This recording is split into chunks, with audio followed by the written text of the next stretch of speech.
பற்றி நம்மளுடைய மருத்துவ முறைகளில் நிறைய கருத்துக்கள் இருக்குது. ஏன்னா காலை உணவு தான் ஒரு மனிதனுடைய எண்ணம், அவனுடைய உடல் ஆரோக்கியத்தை தீர்மானிக்கிறதே காலை உணவு தான். நீங்கள் நிறைய பேர் காலையில் அவசரமாக நம்ம குடிக்கிறதுனால தான் நமக்கு நிறைய பிரச்சனை வருது.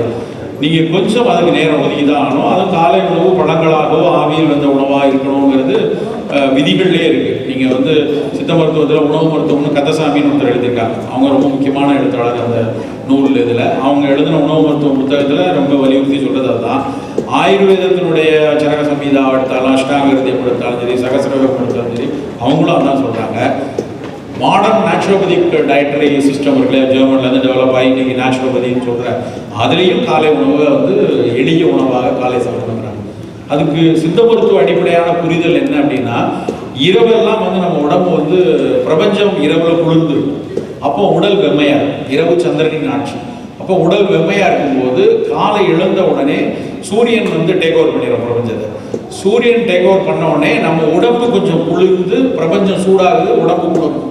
இந்த டிரான்சிஷன் பீரியடுக்காக சில ப்ராசஸ் இருக்குது. அதனால தான் காலையில் குளிக்கும்.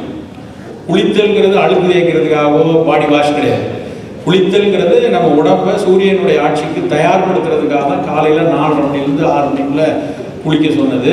குளித்தல் அப்படின்னா தலைக்கு குளிக்கிறது. சில பேர் இடுப்பு குளிக்கிறேன், காலு குளிக்கிறேன், அதெல்லாம் தப்பான விஷயம். குளித்தல் அப்படின்னா தலைக்கு தான் குளிக்கணும். தலைக்கு குளித்துட்டு நீங்கள் காலை உணவு இரவில் ஏறி அந்த சூடை குறைக்கிற மாதிரி உணவு சாப்பிடணும். அதனால தான் காலையில் பழங்கள் சாப்பிட. பழங்களை நீங்கள் சாப்பிட்டு ஆவியில் வந்த உணவு சாப்பிட்டீங்கன்னா உங்கள் உடலினுடைய பித்தம் சமப்படும். பித்தம் கொஞ்சம் சமப்பட்ட உடனே நீங்கள் உங்கள் வேலைக்கு போவீங்க.